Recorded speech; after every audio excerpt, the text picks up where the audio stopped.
Call to order the City of LaPorte Common Council meeting to order. It is July 21st, 2025. It's 6:03 p.m. And we will begin with the Pledge of Allegiance. Council President Frankie. I pledge allegiance to the flag of the United States of America and to the republic for which it stands, one nation, under God, indivisible, with liberty and justice for all. And by the way, all public comment or petitions will be done at the same time. So if you haven't filled one out, it will be coming up in a couple items. Roll call. Deputy Clerk Treasurer. Councilman Frankie. Here. Councilwoman Huffman. Present. Councilwoman Ficus. Present. Councilman Galloway. Here. Councilwoman West. Here. Councilman Buchanan. Here. And Councilwoman Konechny. Present. All present. Approval of minutes for July 7, 2025. Do I have a motion? I'd like to make a motion to accept the minutes as presented. Second. Motion and a second. Discussion? All in favor? Aye. Opposed? Motion passes. Petitions and comments of citizens. I do have one card. Sue Jesh, please come over, state your name and address for the record. And again, 3 minutes, no personal attacks. This is not question and answer, but look forward to your thoughts. Okay, thank you. My name is Sierra Sue Jesh, and I live on Jefferson Avenue. The last meeting, we had a nice young lady speak. We need to have more of the young adults take an interest in the government, but our schools have failed the students by not teaching them civics. Each level of government has their own duties: city, county, state, and federal. We have laws at each level. The city cannot legally write laws that overrule the federal laws. Sanctuary City would be one of them. If you do not like the federal laws, they need to go to contact their congressmen and senators and talk with them. My great-grandparents came here legally with my grandma and Uncle Carl. When my grandfather came here as an adult, he had a craft and a job, and he had a sponsor. They followed the laws. That is the laws. The laws must be obeyed. We don't have the right to choose which ones we obey or not. If you don't like a law, you work to change it within the confines of our current laws. And one more comment. I pray for the lives and the safety of all our DHS officers. Thank you. Thank you. Oh, did you drop something, Sue? Sue, I think you may have dropped something. Your pen? Nope, not mine. Nope. Thank you. You're welcome. Great things happen every day in the city of LaPorte, and another one of those happened, and we want to recognize that this evening. Chief Drangmeister, please come forward.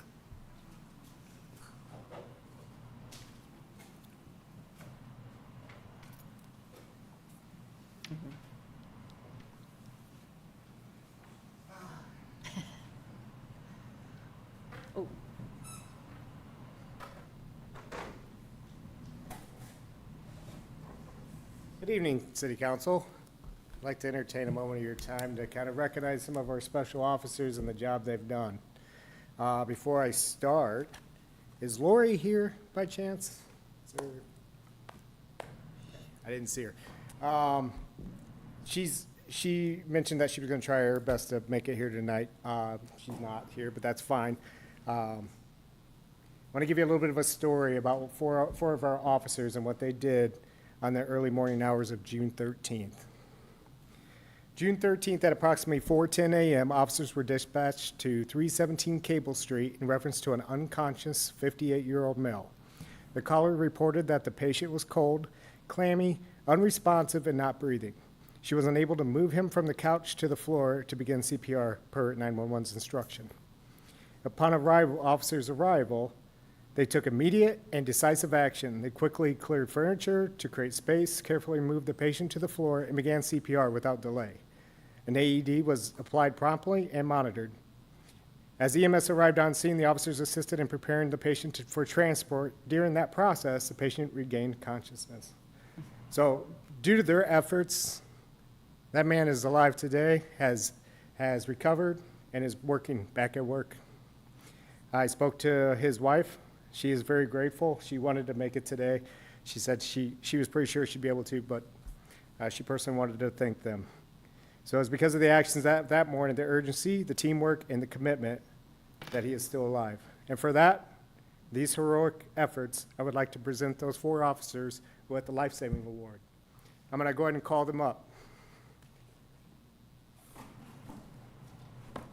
Can I get Specialist Fisher, Specialist Luce, Specialist Lopez, and Specialist Wallace up here, please?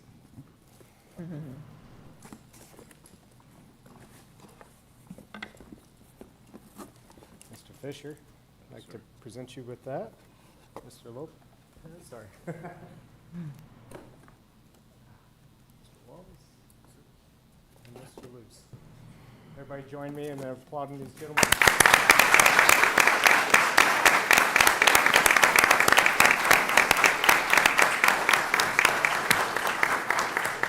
Well, before we take a photo, would you like any of them to say a few words, or? Officer Wall, I saw Officer Wall step forward, so.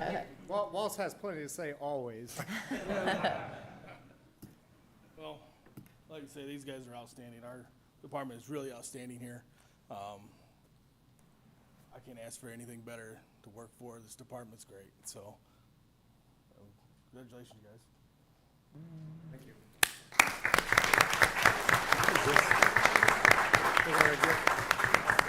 Chief, do you mind if council gets on the sides and any officers that are waiting, or? Ladies, Jen?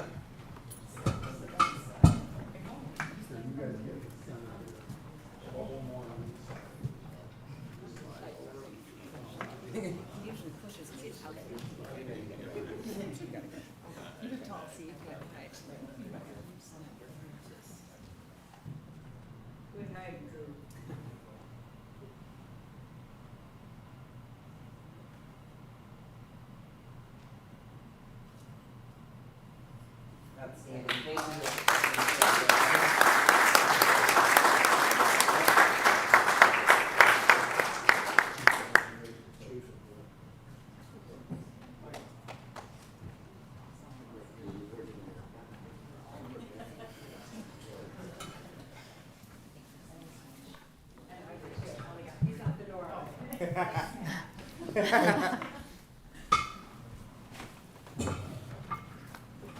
Please continue.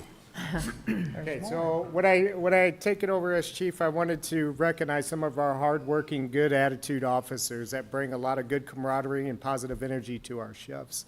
So I asked the captains of every shift to nominate their officer and within that first 6-year term, and the reason why. And because of that, I've been able to ask them to come today. One had unforeseen problems on his way here, and the other one just could not make it, so I have 2 of those here, but I'm going to read them and present them all. And I'm going to read the letters that were written by the captains. This is for Specialist Marcos Loza. He was unable to make it tonight. With Captain Scott Oftowski's letter, he states, I would like to recommend Specialist Loza for the Day Shift Officer Recognition Award for the period of January through June of 2025. Specialist Loza displayed the necessary qualities and characteristics of what an officer should represent. Specialist Loza displayed loyalty, fidelity, dedication to family, friends, and work.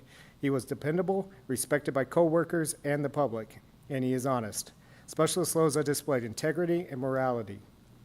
Specialist Loza would always take calls even out of his area to assist coworkers. He paid attention and assisted officers who were down reports.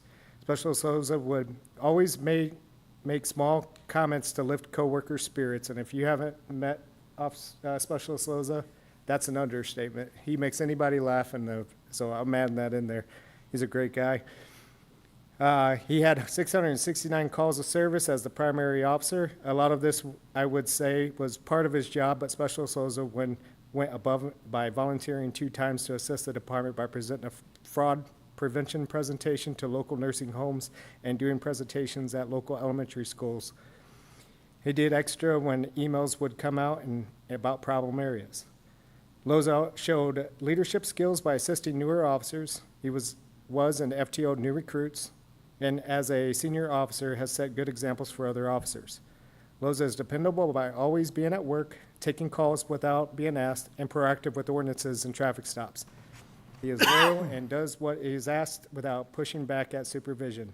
Loza is dedicated to his family and public.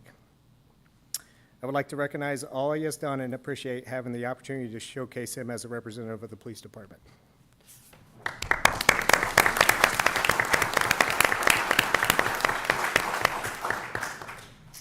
Next one is by Captain Blake, who's in charge of afternoon shift. He nominated Officer Ingram. Officer Ingram is here today. Ingram, if you can join me up here, please.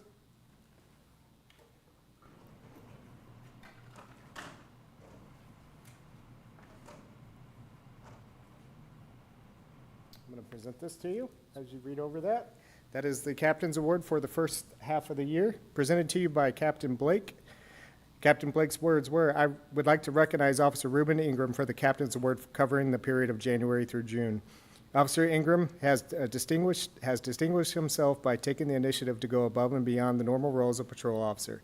In addition to his daily patrol duties, Officer Ingram has volunteered to become a field training officer, applied for the recent detective position, which he's got, and applied to the drug task force, which he's a part of.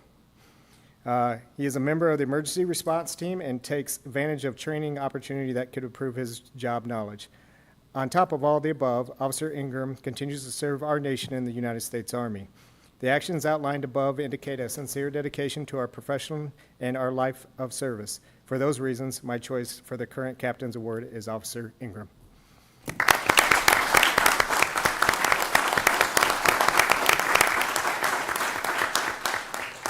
Don't go too far. We'll ask for a photo at the end, so. Okay, Officer Dalton Fluhoff is here tonight, if I can ask you to come up.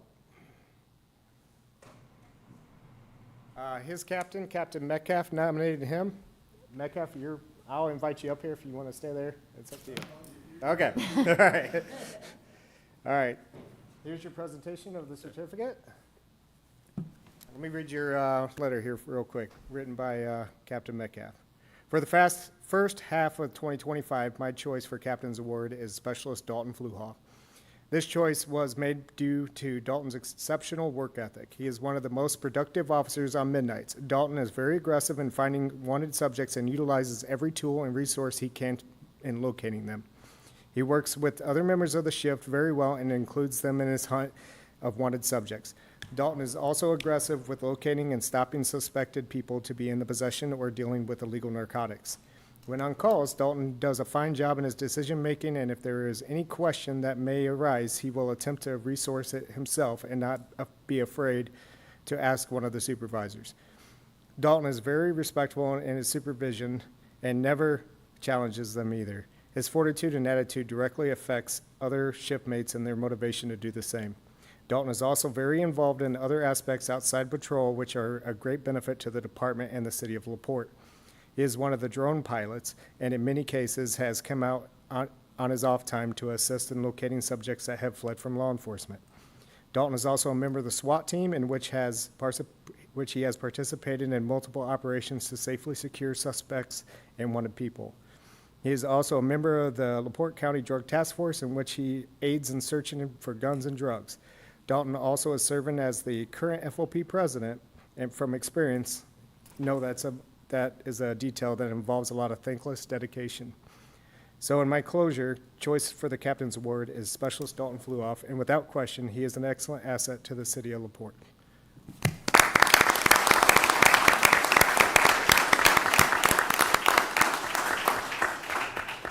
Last and certainly not least, he was on his way in and ran into an obstacle, not physically, but prevented him from showing tonight. Otherwise, he was going to be here. Captain Yeoman is also in the room back there. He nominated Detective Ryan Helmessy. I'm going to go ahead and read his letter. I am honored to nominate Detective Brian Helmsey for the Captain's Award in recognition of his exceptional dedication and persistence in investigating high-level felony cases. Detective Helmsey consistently demonstrates a commitment to justice and attention to detail. Even with those complex and challenging investigations, Detective Helmsey is currently working on several high felony cases that he has excelled in. I'll give you an example of one in here. There's a lot going on, and I can't share the details of the active ones. But one recent case stands out as a testament to his tenacity and investigative skill. Detective Helmsey worked tirelessly on a case involved on a scheme to fraudulently purchase $85,000 to purchase an $85,000 Ford Bronco. Despite initial setbacks, including the denial of an arrest warrant by the prosecutors, he did not stop pursuing the truth. And I'll tell you, there's a lot of people that would have stopped there, but he didn't. He's like, no, I don't accept that. Detective Helmsey obtained several search warrants and gathered critical evidence that ultimately established both the suspect's identity and clear motive. Through his unwavering effort and dedication, he was able to develop sufficient probable cause to finally secure the arrest warrant and move the case forward. His perseverance, professionalism, and pursuit of justice reflect the highest standards of our department. Thank you, Detective Helmsey, for your outstanding work and continued commitment to serving our community.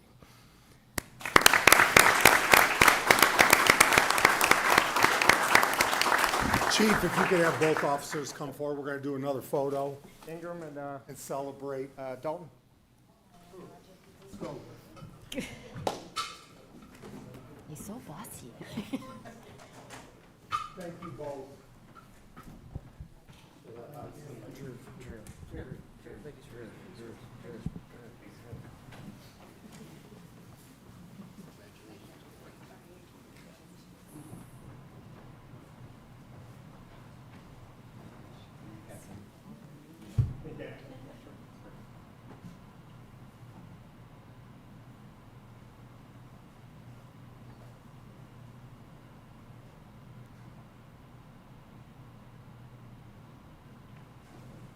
Thanks.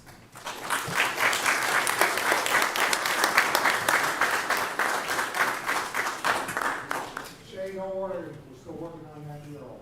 We're gonna put Shay out on the whole firehouse. Oh, perfect. That's all I have. Thank you, guys. Thank you. Thank you.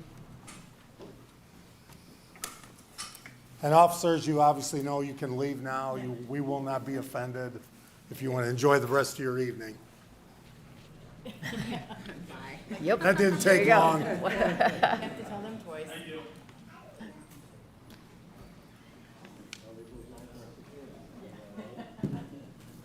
right.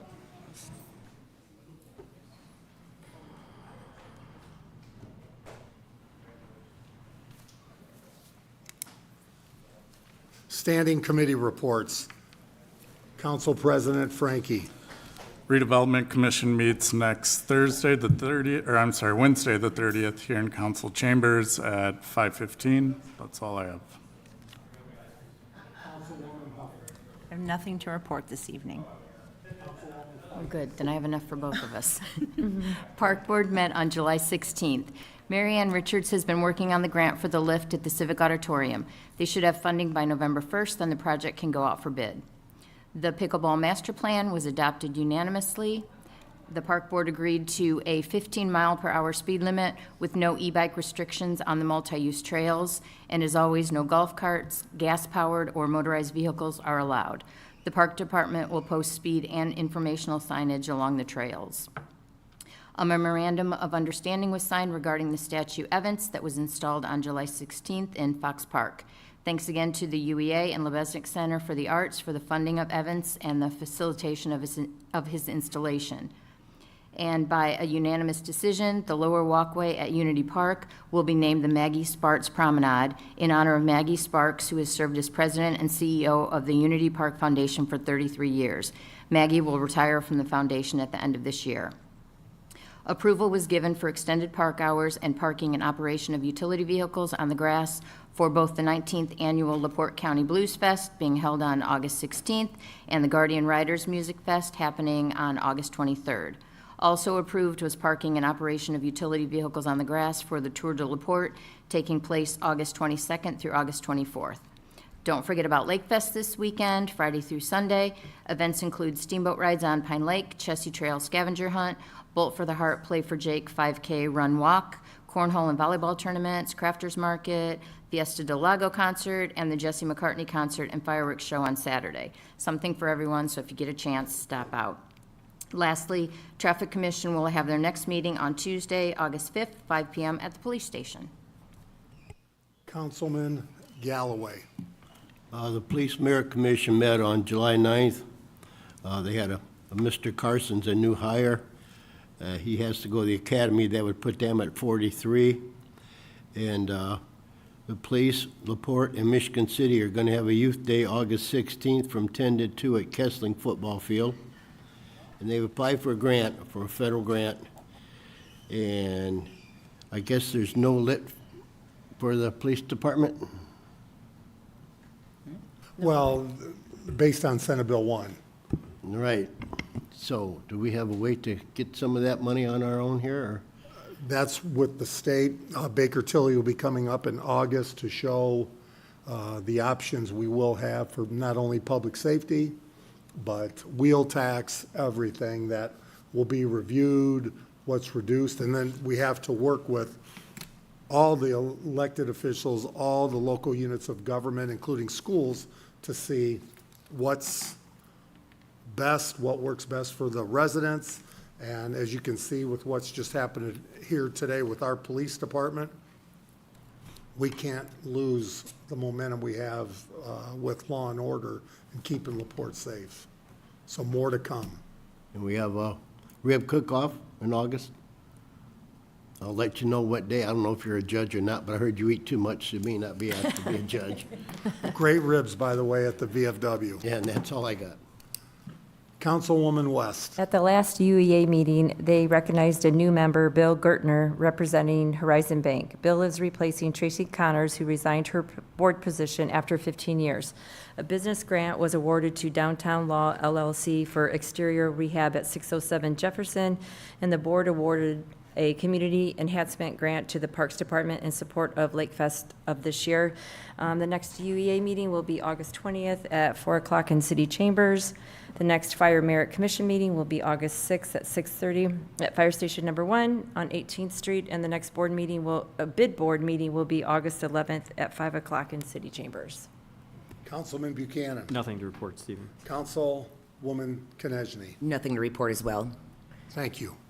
Second final reading of an ordinance, Councilwoman Konechny. Your Honor, I'd like to read an ordinance by title only for the second and final time. Motion and a second discussion. All in favor? Aye. Opposed? Councilwoman Konechny. An ordinance to vacate a street or roadway in the city of LaPorte, Indiana. Discussion. Would you like to elaborate, or would Councilwoman Ficus? We actually have Matt Kirkwood, if you want to come up and you can explain. This did go through Traffic Commission, and we did approve it. Matthew Kirk with Dan Charner and Associates. We were asking for the owner of the new Taco John's on 416 J Street. There's two adjacent alleys and 11 feet wide, and we're asking for those alleys to be vacated. And we sent letters out. We haven't heard any response that I know of. I don't know if you guys got any response, but that was the request. And hopefully we can get going with the Taco John's then once this is approved. Questions for Mr. Kirkwood? It's an alley to nowhere, right? I mean, it Correct. just Correct. basically ends halfway in the property. And it would be this property and then the bank. That's the only one on that whole block, or the credit union, I think. Thank you. Anything from Plan? Supportive? If you could come to the mic. Thank you. State your name for the record. Craig Phillips, Community Development and Planning Director. I would just echo the comments that basically the alley doesn't serve any other properties besides the credit union and this proposed Taco John's property, so it doesn't have any negative impacts on any surrounding property owners. Really has no negative impact on the city to do this, to consider this request. Questions? Motion to approve? Second. Discussion? All in favor? Aye. Opposed? Motion passes. Second final reading, Councilwoman West. Your Honor, I move to read an ordinance for the second time by title only. Second. Motion and a second. Discussion. All in favor? Aye. Opposed? Councilwoman West. An ordinance regarding the use of public records for commercial purposes. Further comment? Nope. Anything? Any opposition? Any concerns? The county just passed a very similar resolution, ordinance that effectively does the same thing that we are, so. Do I have a motion? Motion to approve. Second. Discussion? All in favor? Aye. Opposed? Motion passes. And again, that will keep those businesses that are looking to make money off of public records request. Will not have to follow, we will not have to follow that, so. Council President Frankie, introduction of a resolution. Your Honor, I move to introduce a resolution read in its entirety for the first and only time. Second. Motion and a second, discussion. All in favor? Aye. Opposed? Councilman President Frankie. Resolution of the Common Council of LaPorte, Indiana, approving application for a municipal riverfront beer, wine, and liquor alcohol permit filed by Blockhead LLC. Whereas Indiana Code, Section 7.1-3-20 authorizes the legislative body of a city or town within the state of Indiana to designate and establish the boundaries of a municipal riverfront development project within its territorial boundaries. Whereas Section 16 of the Act allows the Indiana Alcohol and Tobacco Commission to issue a three-way, two-way, or one-way non-transferable permit to sell alcoholic beverages for on-premises consumption only to an applicant who is the proprietor as owner or lessee or both of a restaurant within a municipal riverfront development project funded in part with state and city money without regard to any permit quotas as required by Indiana Code Section 7.1-3-22, all in the furtherance of economic development. Whereas the city of LaPorte, Indiana is carrying out redevelopment activities along Lily Lake Channel and the adjacent and connected bodies of water, Pine Lake, Stone Lake, Hennessy Lake, and Lily Lake, which channel is located within a redevelopment area known as TIF 1, established by the LaPorte Redevelopment Commission Resolution 7-2019 under the authority provided in Indiana Code Section 36-7-14. Whereas on August 28, 2019, the LaPorte Redevelopment Commission adopted Resolution Number 7-2019, recommending the creation of a municipal riverfront development project to encourage economic growth and development in the project area, along with local rules governing the issuance and renewal of applications for any permit authorized pursuant to the terms of this resolution and at which time. Whereas on September 16, 2019, the LaPorte Common Council adopted resolution number R-20-2019, a copy of which is attached here too as Exhibit 1, approved the creation of a municipal riverfront development project in the project area along with original project boundaries, and 2, approved the establishment of the City of LaPorte Alcoholic Beverage Review Committee as an advisory body to the Common Council to recommend the Common Council and the city's mayor applications for alcohol permits, that the LABRC will strengthen the economic vitality of the municipal riverfront district and entire community. Whereas on October 27, 2021, the Redevelopment Commission adopted resolution number 10-2021, recommending the amendment of the original project area boundaries, and on November 1st, 2021, the council adopted a resolution R-18-2021, a copy of which is attached here too as Exhibit 2, whereby the Common Council found, among other things, number 1, the act authorizes the municipal riverfront development project to have boundaries of up to 3,000 feet or 6 city blocks from a river.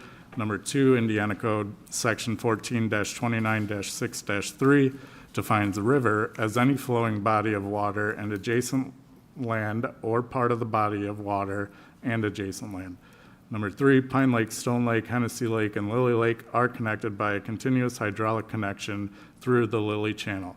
Number 4, a lake drain is located in Lily Lake that moderates lake levels for Pine Lake, Stone Lake, Hennessy Lake, and Lily Lake through the Lily Channel. And number 5, the city designates the Lily Channel and the adjacent and connected bodies of water, Pine Lake, Stone Lake, Hennessy Lake, and Lily Lake, as a river for the purposes of the municipal riverfront development project. And number 6, the area identified as the municipal riverfront development project on Exhibit A is hereby designated a municipal riverfront development project pursuant to Indiana Code 7.1-3-20-16 and 16.1. Whereas the LABRC has indicated that it has received an application from Blockhead LLC dated June 3rd, 2025 for a three-way riverfront alcohol permit for Blockhead LLC at 1100 Lincoln Way, LaPorte, Indiana 46350, which the LABRC believes will strengthen the economic vitality of the municipal riverfront district and entire community. And whereas the LABRC has made a recommendation to the Common Council that the council approve the request of Blockhead LLC in the application, and that the mayor certified to the Indiana Alcohol and Tobacco Commission that Blockhead LLC has met the statutory requirements to obtain a retailer's alcohol permit for beer, wine, liquor pursuant to the Common Council's ordinance. Now therefore be it resolved by the Common Council of the City of LaPorte that, number 1, the request of Blockhead LLC for a three-way riverfront alcohol permit at 1100 Lincoln Way, LaPorte, Indiana 46350 is hereby approved. Number 2, the mayor shall certify to the Indiana Alcohol and Tobacco Commission that Blockhead LLC has met the statutory requirements to obtain a retailer's alcohol permit for beer, wine, and liquor riverfront pursuant to the Common Council's ordinance. Number 3, Blockhead LLC is hereby permitted to apply for a retailer's alcohol permit for beer, wine, and liquor riverfront with the Indiana Alcohol and Tobacco Commission under the Common Council's ordinance. Number 4, this resolution shall be in full force and effect from after adoption. End of resolution. I will add that I'm on the Alcoholic Beverage Commission, and I appreciate the full application you guys had. There was more detail than I've seen in the past, and I'm excited to welcome you to LaPorte. Exciting times for LaPorte, especially with our downtown, to have Blockhead coming, and we're very appreciative of that. This is a resolution, can pass this evening. Mr. Cook, would you like to come forward? Good evening to the City Council. Good evening, Mayor. Bert Cook, Executive Director of the LaPorte Economic Advancement Partnership. We've been through this process a number of times, so just review a couple things about the process itself, and then I'll ask Jeff Stykowski and Corey Muro to come up and tell you a little bit about Blockhead. But as far as the process goes, Councilman Frankie recognized it, but we do have a Riverfront Committee. It's made up of Councilman Frankie, Brian Chalik from the Redevelopment Commission, Chief Drangmeister, and Scott Helmkamp from the YMCA, who is the mayor's appointment. In any scenario where we have a company who is applying for application through the Riverfront, they first apply to that committee. The committee takes that as an opportunity to learn more about the project and then makes a recommendation to you all as council people. You ultimately decide whether or not to move forward with this program. I think we've had great success with the program over its history. For those that maybe don't remember, it's always used in conjunction with food. The food, or the atmosphere created by the food, is the key kind of component to whether or not we believe the riverfront license is applicable in each and every opportunity. It's not for bars, and we have other liquor licenses for that type of application. I think you see in the packet that's presented to you that these guys are a professional organization. They did a great job in their application. We've been working for a couple years trying to find the right opportunity in LaPorte. Very pleased to have been able to present this to you tonight. I want to make sure I thank the Carpenters Union. 1100 Lincoln Way is the building that they have renovated. I think they've done a great job with that building. There is no doubt that we wouldn't be here today absent their work and their investment in the city of LaPorte. So very thankful for John Carr and his entire team for the work that they've done on that building, which has afforded us this opportunity. Might stop there. I'm going to introduce these guys. I will tell you, though, if you decide not to approve the license tonight, my wife and children have instructed me not to go home. I'm no longer welcome there. So just take that into account as you consider this. But Corey and Jeff are great partners. They've been very communicative communicative throughout this entire process. Gentlemen, if you want to tell them a little bit about Blockhead, that'd be great. Welcome, gentlemen. Yeah, thank you. Thank you for hearing us tonight. We're very excited to have the opportunity to answer any questions and hopefully express our vision for food and beverage in LaPorte that we've been able to execute in neighboring towns and counties. We're ultimately, the goal for us is to come to LaPorte and bring a premium product and family-friendly atmosphere and do similar things that we've done in Valpo, where we work very closely with the city, and we've had everything from Parks Department to the city itself. Anything we can be a part of with that, just like Lake Fest coming up, we wanted to be a part of that instantly when we found out. We'll be there for 2 days. But yeah, I think a big part of our success in Porter County has been community involvement. So I think that's the underlying tone of what we hope to bring to LaPorte. Yeah. And, you know, for everybody that's not familiar with Blockhead, we're associated, we're a brewery and a distillery, but we're much different than that. When we started out, we focused on food first, and that's how we sort of stood apart from all the other breweries in Northwest Indiana, and that's exactly what we plan to do in LaPorte. And I think, just like Bert said, our focus on food and hospitality, that's kind of our game. That's what we do. That's what we do really well, and that reflects at Tomato Bar too. So I think, you know, for anybody that has any hesitation about it being a brewery or distillery, I think we can sort of put those aside with our reputation. Our game is food, and that's what we focus on. We don't stay open until after 10 o'clock at night. And we have no intention of doing that in LaPorte either. So, you know, we're very excited about coming to LaPorte. We're excited about doing something special. And we can't wait. So if anybody has any questions, we'll definitely answer them. Thank you both. Obviously, the community's very excited to have you. Questions from the council? I just have a comment. I've heard great things about your restaurant in Valparaiso, so pending passing tonight's, resolution. My apologies. Oh, welcome. Thank you. Yeah, I've actually been a couple times, and I love it, so I'm really excited. More ramen. Really good team, really good culture.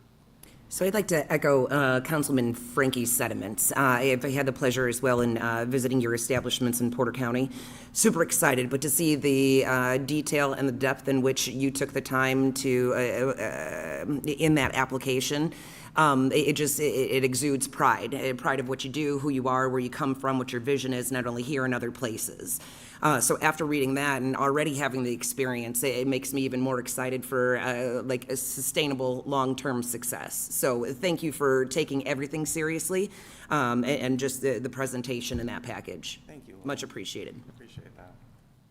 Further comments? Motion to approve. Second. Discussion? All in favor? Aye. Opposed? Motion passes. Welcome. Oh, thank you, everybody. Welcome. Thank you for your time. Yep, thank you. Introduction of an ordinance. Councilman Buchanan. Your Honor, I make a motion to introduce an ordinance read in its entirety for the first time. Second. Motion and a second. Discussion? All in favor? Aye. Opposed? Councilman Buchanan. Am I okay to not read the legal description with all the coordinates and just read the general? Yes. Thank you. If you said no, I was going to say yes. An ordinance to amend the zoning ordinance of the City of LaPorte, Indiana, as enacted August 21st, 2017, which is part of Chapter 82 of the Municipal Code of the City of LaPorte by amending the official zone map that are a part of the zoning ordinance in order to rezone one parcel of real estate in the City of LaPorte. Whereas the parcel of real estate described below are now zoned under zone maps as contained in the zoning ordinance of the City of LaPorte, Indiana, which is part of Chapter 82 of the Municipal Code of the City of LaPorte, Indiana, as being used in being in use district R3A low-rise multifamily residential district. Whereas the Plan Commission of the City of LaPorte has held a properly advertised public hearing to determine whether or not it will recommend to the Common Council of the City of LaPorte that the parcels as described below be placed in a different use district. And whereas the City Plan Commission at this public hearing considered this matter required to be considered by Indiana Code 36-7-4-603, and whereas it was the recommendation of the City Plan Commission that the official zone map of the City of LaPorte should be amended so that the parcel as described above be rezoned by being placed in a zoning district as described below. And whereas this ordinance would be an amendment to the zoning ordinance of the City of LaPorte as enacted August 21st, 2017, and which is part of Chapter 82 of the Municipal Code of the City of LaPorte, Indiana, and specifically an amendment to the official zone map of the city as included in Article 32 of the zoning ordinance of the City of LaPorte.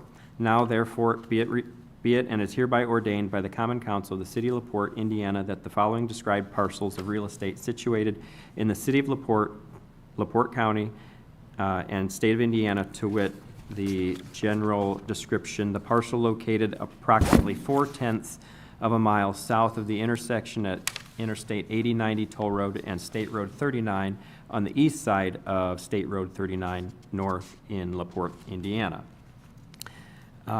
which is now located in the B3 Highway Commercial District, is hereby rezoned by being placed in the R3A low-rise multifamily residential district, and which would be an amendment of the official zone map as contained within the 2017 City of LaPorte revised joint zoning ordinance as enacted on August 21st, 2017, which is part of Chapter 82 of the Municipal Code of the City of LaPorte, which ordinance was prepared and now approved by the LaPorte City Plan Commission, be enacted by the Common Council, which is now located in the R1B Single Family Residential District, is hereby rezoned by being placed in the R3A low-rise multiple family residential district. This ordinance shall be in full force and effect from and after its passage, approval by mayor, and publication as required by law.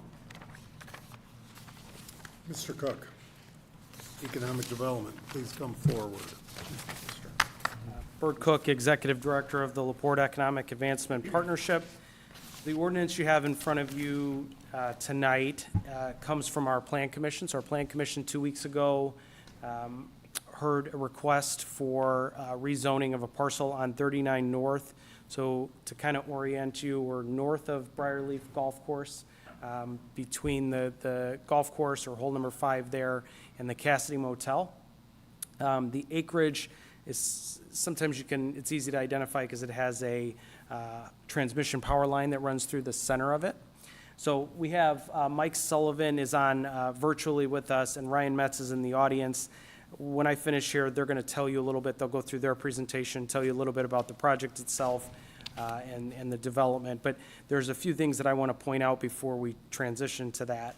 So whenever we talk about projects and the steps that they take to come to fruition, we always stress that there are multiple hurdles or barriers that have to be crossed in order to see a successful project. So we are at the very beginning, the starting line of this project. The developers, they've been great. We've worked for quite a while on trying to find a location that works for their needs, but also works in the city of LaPorte. And we've looked at different iterations, but they've been great. We found something that may work, but in order for them to invest in and begin the process of really developing this project, they have to know that they're going to be able to achieve the zoning change that they're looking for in order to allow the residential development that they will tell you a little bit more about. So I just want to stress this is step one in a much larger process. You heard within the ordinance, the property is currently zoned B3. I'll be the first to tell you, that's the appropriate zoning for a truck stop or a Home Depot. I would not feel right about putting a truck stop next to Tiffany Woods. I think that's not a good fit. Frankly, if that was what wanted to be built today, there's not a lot we could do to stop that because it would be appropriate for that. However, we're looking for a more compatible use, and this residential zoning would allow for that. When we the Plan Commission makes recommendation to you also. I want to stress that because you ultimately determine whether or not the zoning change occurs. But during the Plan Commission meeting, I think there were some really good questions that were asked, and I want to kind of review a few of those so that you're at least aware of some of that, what that discussion looks like. Councilman Buchanan was at the meeting, and I know he can maybe share his thoughts as well. There was discussion about the process by which notification occurs, and the surrounding property owners and things like that. They did follow all of the appropriate methods that are needed in order to properly notify. There was a lot of good questions about design, and just as an example, where does stormwater go? What do the buildings look like? What are the finishes? Things like that. And I think those are very valid conversations, but we're not at that point now to be able to answer those questions. Mike and Ryan are going to be able to show you a rough site plan and what it could look like, with a heavy dose of things change as design occurs, and we go through all of the utility work and the infrastructure planning that would go into a development like this. And then the other thing, which wasn't asked at the Plan Commission, but we received a call in the office, and I thought it was a good question, was what about the infrastructure in the 39 North area? Part of the onus for the annexation that occurred there was the fact that the current water infrastructure doesn't serve the needs of that area. And now you're seeing new development planned for that area. How does that interplay with the plans for the new infrastructure? So I'm happy to tell you that the city team as a whole has been working diligently on the water improvements. So we have the parcel secured that the water tower is going on. We have ordered the water tower. That is the kind of the big major milestone in that project. It's not the most complicated construction project, but that piece of equipment is absolutely essential or necessary in order to make those improvements. So whenever we're looking at a project along 39 North, whether it's this or any other project, we're aligning the timelines that exist on the construction side on both projects. All of that is a long way of saying these improvements are needed in order to serve this development, right? So without the $14 million investment the city is making on 39 North, we would have never been able to see a development like this occur. So just keep that in mind as you consider this. That might be a good place. Maybe I'll stop there. Unless anyone has any questions about process or procedure, I can touch on those. Otherwise, I might stop and have Mike and Ryan tell you a little bit more about the development itself. Questions for Mr. Cook, and I would just like to add, when you say order the tower, I mean, there's a lot of work that goes into size-wise that hasn't been decided yet regarding the ordering of that tower. Won't be here next week. Yeah, and neither the mayor nor I are engineers, so you really don't want us commenting on specifics, but big brush, big strokes, we can tell you that obviously that infrastructure is on its way or is occurring. But we do have a timeline that still has to occur. There's steps in that process as well. Mike or Ryan, do you want to come forward? Mike, can you hear us okay?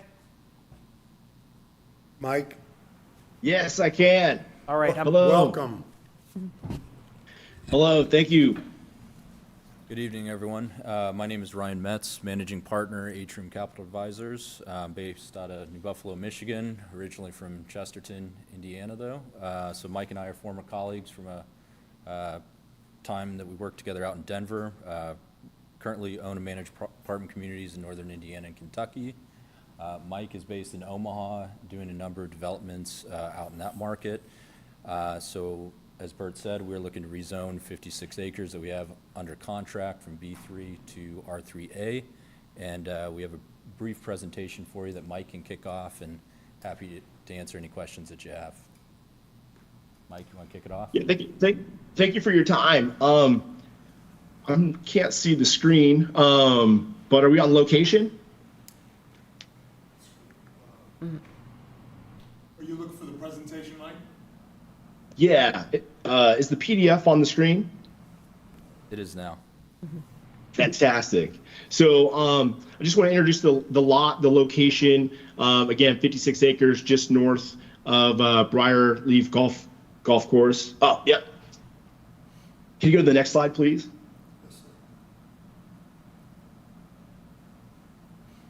Perfect. This is 56 acres just north of Briarleaf Golf Club.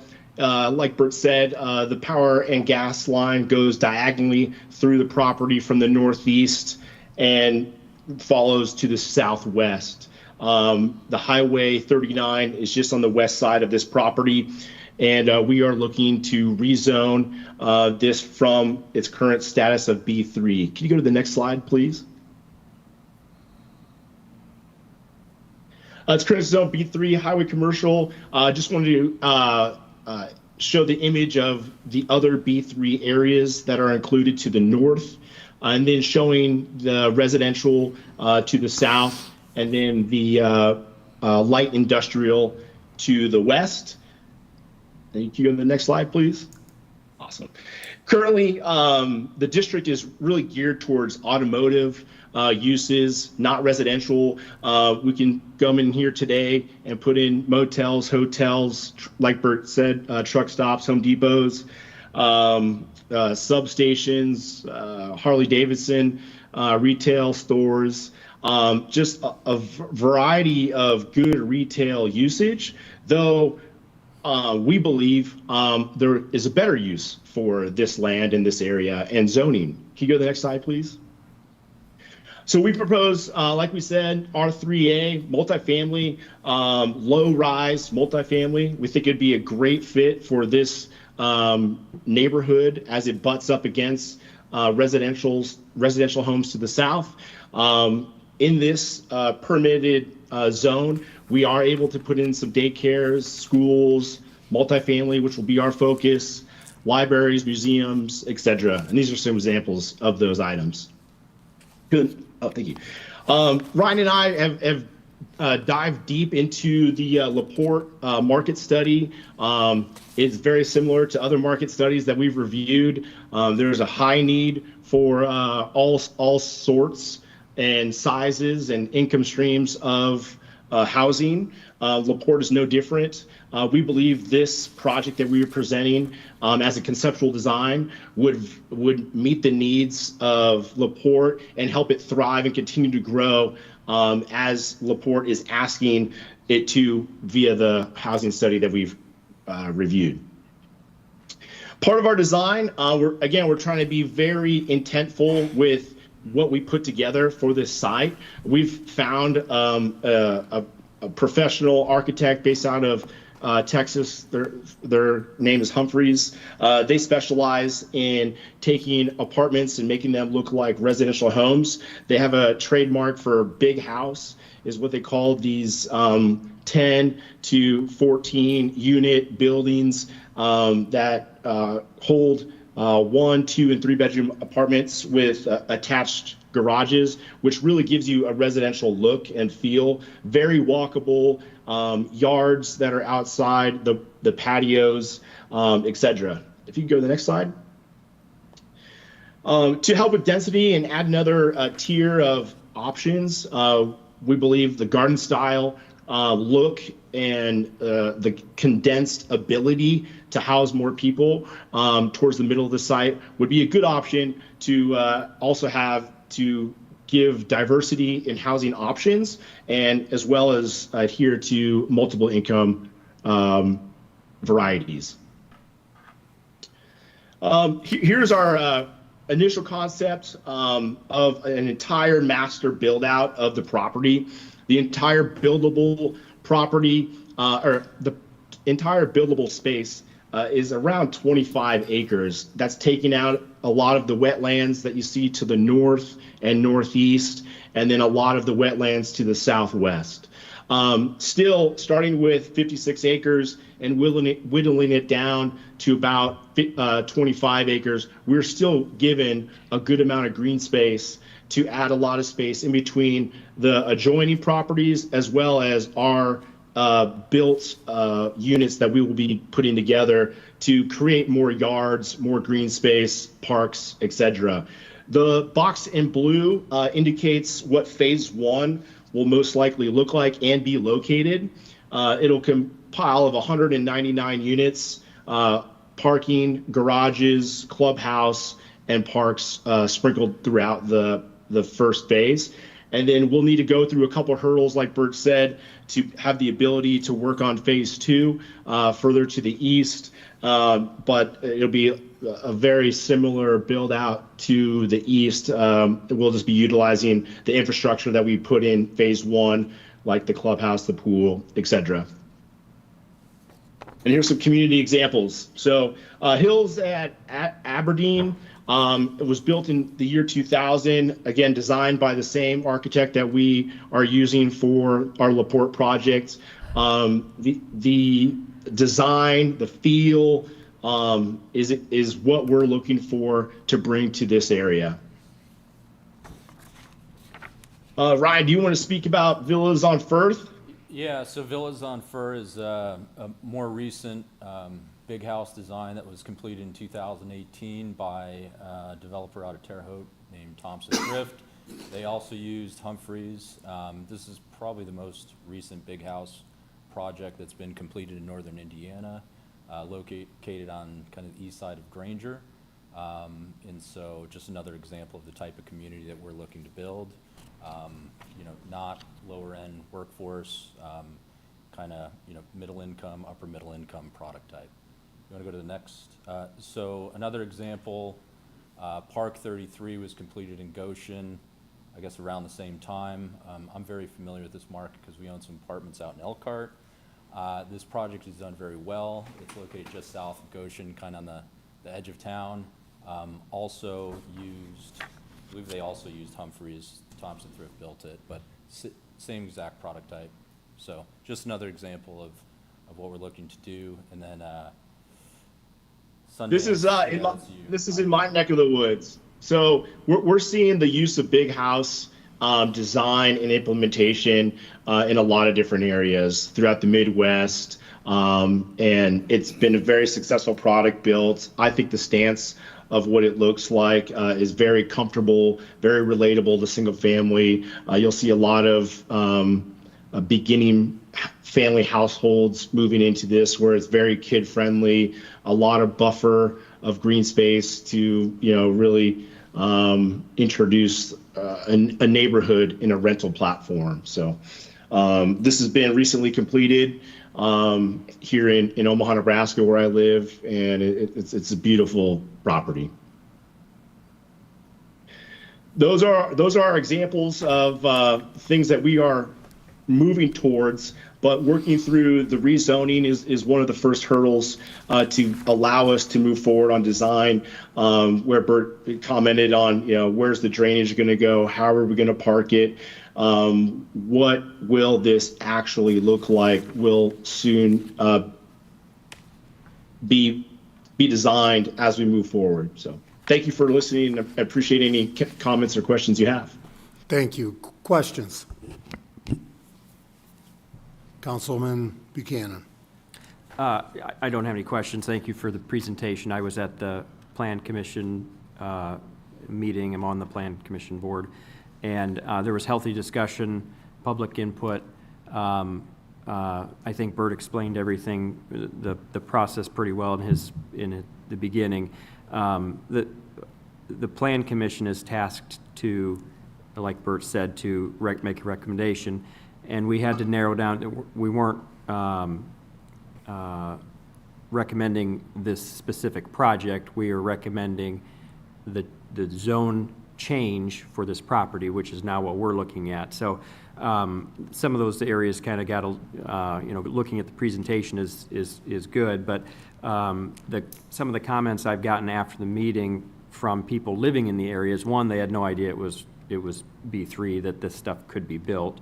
Some people that live near the golf course said it could, if something business like a Home Depot or something like Bert gave example of, could potentially hurt their property values or something similar. And the comments that we received, many of them were regarding the, you know, like the drainage and stuff, were basically because there was a project being discussed, not specifically for rezoning. So if it was already zoned residential and somebody was applying to change it to B1, the same comments would happen. You know, is it all going to be asphalt? Is it going to be drainage? So it was good conversation, but like Bert said, this is step one. What should this property be used for? And with that site of 39 being the golf course residential already, I think it would be a detriment for, business to surround them, which is already across the street. So that's why the Plan Commission voted unanimously to send this to council. Further comments? Thank you. Thank you. Thank you. And one more comment for those that are here, but this is an ordinance, so we're hearing it for the first time. Will be discussed again at another, we can't vote on it now, so it'll be discussed at another meeting. So this will come back in second reading on August 4th. And we will now move to item 12, Councilwoman Ficus, public hearing and introduction of a resolution. Your Honor, I move to introduce a resolution read for the first and only time in its entirety. Second. Motion and a second. Discussion? All in favor? Aye. Opposed? Councilwoman Ficus. Additional appropriation for general fund, seated fund, and major moves construction fund. Whereas it has been determined that it is now necessary to appropriate more money than was appropriated in the annual budget. Now therefore, Section 1, be it resolved by the Common Council of the City of LaPorte, LaPorte County, Indiana, that for the expenses of the taxing unit, the following additional sums of money are hereby appropriated out of the fund named and for the purposes specified, subject to the laws governing the same. General Fund, Common Council, Local Match Tracks Project, 1101-069-421. Amount requested, $475,000. Amount approved, $475,000. Seated Fund, Seated Local Match Tracks Project, 2209-465-421. Amount requested, $99,070. Amount approved, $99,070. Major Moves Construction Fund, Major Moves Local Tracks Project Railroad, 2244-532-441.001. Amount requested, $54,018.80. Amount approved, $54,018.80. End of resolution. Well, we know costs have gone up, and this is no different. These dollars are being used for the overpass on the east side, something that's been needed for some time. Again, resolution could pass this evening. Do I have a motion? Oh, I'm sorry. First, let us do a public hearing. I know we have an affidavit of publication. Yes, we have the affidavit of publication. It was published in the Herald Dispatch on July 2nd, 2025. I will now open the meeting to the public. Is there anyone that would like to speak on this project from the public? Public hearing is open. Anybody would like to speak? Hearing none, we will now close the public hearing. Again, resolution. Do I have a motion to approve? So moved. Second. Motion and a second. Discussion? Courtney commented to us that this is basically, we didn't know the amounts in early May, so when at budget time, so this is why it's coming for us now. All in favor? Aye. Opposed? Motion passes.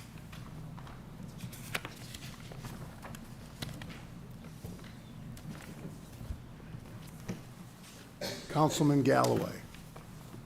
Finally got to me, huh? Your Honor, I'd like to read a resolution for its first and only time. Second. Motion and a second. Discussion? All in favor? Aye. Opposed? Councilman Galloway. Whereas there are additional monies needed in certain line items in the 2025 budgets in order to pay for essential services and obligations. Now therefore be it, and it is hereby resolved by the Common Council of the City of LaPorte, Indiana, that the following transfers be made within the following budgets for the year 2025. General Fund, Fire Department, 1101-362 from 391 Other Services to 315.001 Fire IT Services, $43.60. MVH Fund, 2202-524 from 231 operating supplies to 361 repairs maintenance, $1,000. Park Fund, 2204 803-11 park salaries to 801-221 civic operating, $55,476.45.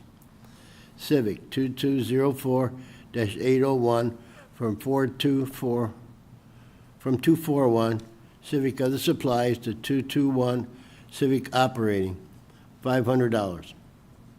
From 315-001 civic IT services to civic operating, $799.04. Civic non-reverting 5504-803 from 315 civic NR event staff to 315.002 civic NR event staff TIFs CC, $4,000. That's it. This is a resolution, can pass this evening, and as you've done throughout the year and years, resolution just allows to transfer for normal business. Are there any questions? Do I have a motion to approve? So moved. Second. Any last comments? All in favor? Aye. Opposed? Motion passes. Other business, Mr. Schreiber is here this evening, and while it should be called the Mark Schreiber Festival, it is called Lake Fest. I'll tell you what, he and his team that just work year-round to make sure Lake Fest is something for all to enjoy. Mark, if you don't mind coming forward and just talk a little bit about what's in store for everyone this weekend, and I know Roger's excited about Jesse McCartney. And we have a VIP ticket for him, so you can get right up by the stage. No, it's only the Mark Schreiber Festival if it rains. And I hate to use the R word, but it's part of reality. But no, we have a Lake Fest committee that's been meeting for months. They put a lot of hard work into this. We have a lot of great volunteers, the community support, and first and foremost, our sponsors. This is a large festival that has kind of grown very rapidly over the first 5 years. So our sponsors are essential to us putting this on. We don't use tax dollars to do this. It's strictly sponsor dollars and earned revenues. So first and foremost, want to thank those that make this thing actually possible. So very excited about the event this year. We've got a couple new things that we're really especially excited about. We have some steamboat excursions that'll be taking off out of Unity Park all 3 days.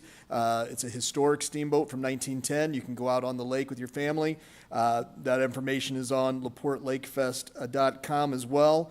Friday Night Live, we're very excited to have that be our kickoff on Friday with the Breakfast Club. For those that went to Lake Fest a few years ago, they were the opening band and very popular. Everybody loved them, so we decided to bring them back this year.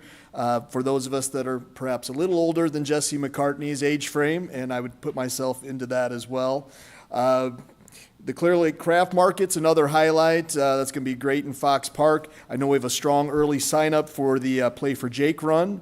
I'd like to see bust our numbers that we had from last year on that. We have the Stone Lake Family Beach Bash that will be going on Saturday afternoon. Great opportunity to get your family out. The foam machine will be out there, as well as all kinds of activities. The mayor has mentioned the Jesse McCartney concert. And again, I know a lot of people have said, I'm quite familiar with this guy. We had, when we announced it, over 250,000 Facebook reach on it, and over 600 shares. The commenting, I'd say it was probably 90% female that was doing the commenting, but they'll bring their husbands and kids, and I think it's just going to be a huge night for us. And there's fireworks that night as well. If you just want to come out, find yourself a nice spot and enjoy a big fireworks show that will be right on par with our July 3rd show, please do so. Another great new event is the Beach and Brews. So we don't have the jet skis this year, so we have some new events out at Stone Lake. And we've got a great brew fest planned out there that'll go along real well with a kayak paddle. We've got a cornhole tournament, mountain bike race, lots of great stuff, a car show that morning. And then Fiesta del Lago going on at Fox Park all day Sunday, and we're very excited about the entertainment, things for kids, for adults, for everybody in that event as well. So I just, again, want to give great credit to our committee. They've worked very hard on this, and to all of our sponsors. And again, our goal is to provide something for everybody and promote our parks and lakes, and we hope everybody has a great weekend. Questions? No question. Well, I guess it's a question. Do you still need volunteers? We do, yeah. We do still need some volunteers. We've reached out to our city team, which has been great. We work with the CVB as well, some of our service clubs.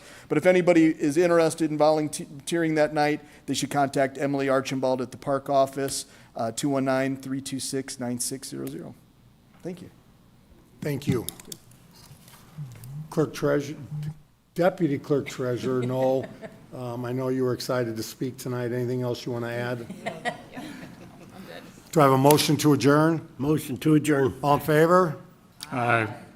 We are adjourned. Have a great evening, everybody.